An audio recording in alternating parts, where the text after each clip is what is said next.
dugsiga boardingka iyo maalinlaha ah ee Amano boarding and day. Assalamu alaikum.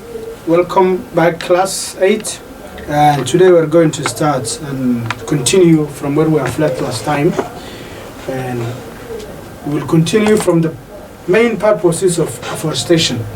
We're talking about deforestation, which is the cutting down of trees for different purposes that leads to pair and parent land, and among the consequences of deforestation is soil erosion and drop of the amount of rainfall received in that given area.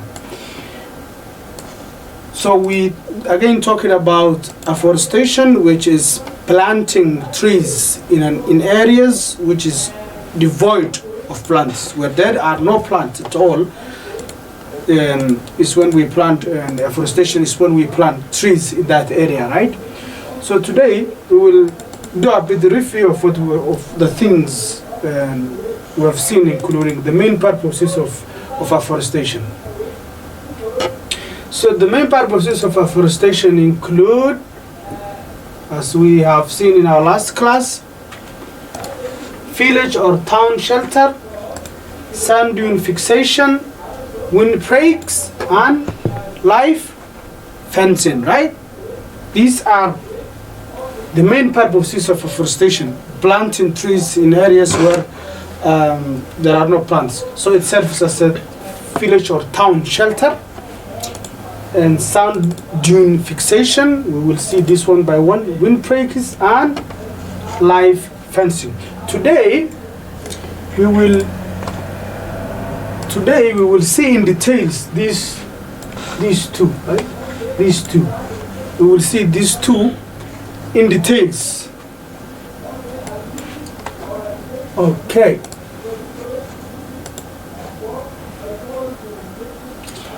Village or town shelter.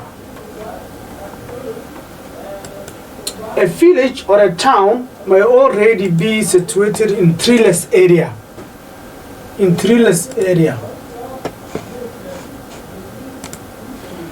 Treeless area means a place where there's no trees. For example, if you are living in a village or a town which is situated or located in a place where there are no plants, that place is exposed to strong winds which could do a lot of damage to the houses, to the animals you keep at home, to people in that given village or town.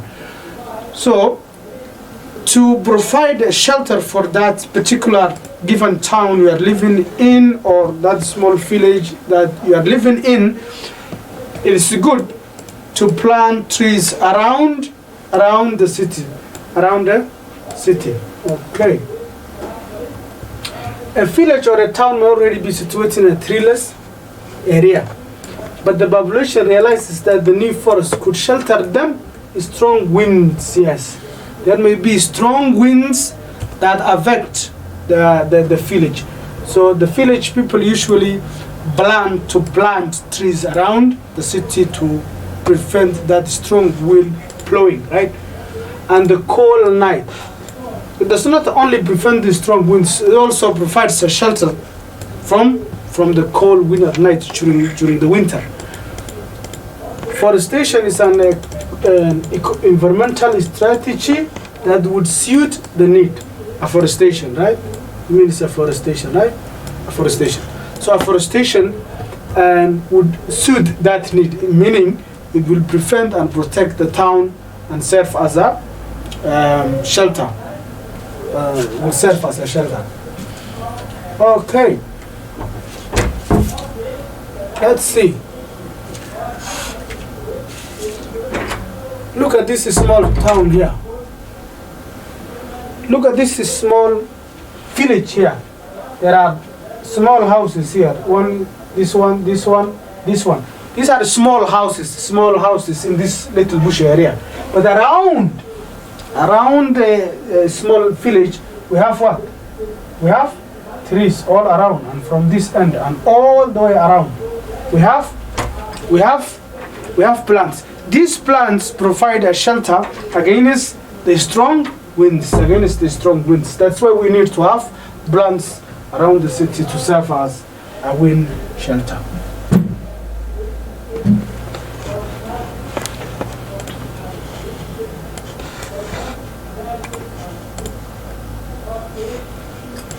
When strong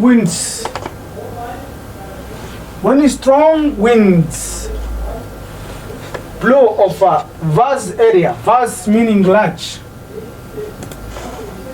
vast area of land which is devoid of trees, does not have trees, they cause the accumulation of heaps of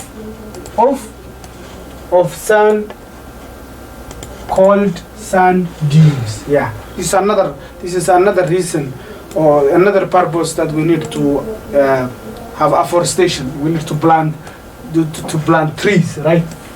So sand dunes, yes, sand dunes cause many problems, which include road blocking, damage to vegetation, and others. Sand dune fixation is a process of controlling or stopping the spread across the land, the spread of sand dunes across the land. Yes, sand dunes. So what do we say? When there are no plants in a given area, the strong winds that blew all the time start accumulating and collecting a lot of dust particles in that area, and then it becomes heaps and piles of that sand. Then that's called what? Sand dune. That's called sand dunes, right? That's sand dunes. These sand dunes cause a lot of problem. Road blocking. For example, if a road crosses that given area, that road will definitely be blocked by the wind if it blows strongly overnight, for example. So if you want to travel by that road in the morning, because there has been a strong wind blowing over the night, that road is now blocked, right? It also causes damage to vegetation. The trees and the plants, small plants, and even maybe if there was farming and other plants that you have grown, these sand dunes will also damage. So sand dune fixation, which we have as a title, is a process of controlling or stopping the spread of sand dunes across that given area of land. I hope it's clear.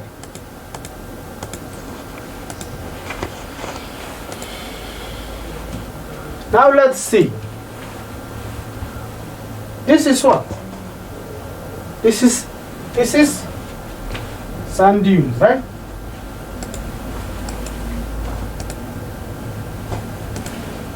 This is sand dunes. Look, the piles and the heaps of dust particles and sand that has accumulated and piled up over this given piece of land, right? So this is sand.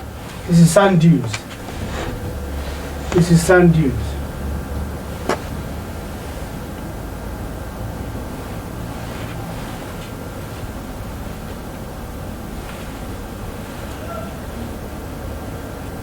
So there are several ways. There are several ways of doing sand dune fixation. There are several ways of doing sand dune fixation. Several ways. One of the most effective ways is to plant trees. One of the most effective ways of stopping that accumulation of sand dunes is planting trees. One of the best plants that most people use to fix and solve that problem is cactus plant. We'll see how it looks like to control the sand dunes. Cactus plants grow very quickly and occupy a large area within a short period of time. Other types of plants can also be used to prevent the spread of sand dunes. It's not only cactus. But the reason as to why we use cactus to fix the sand dunes is it grows very quickly and covers a large area of land within a very short period of time.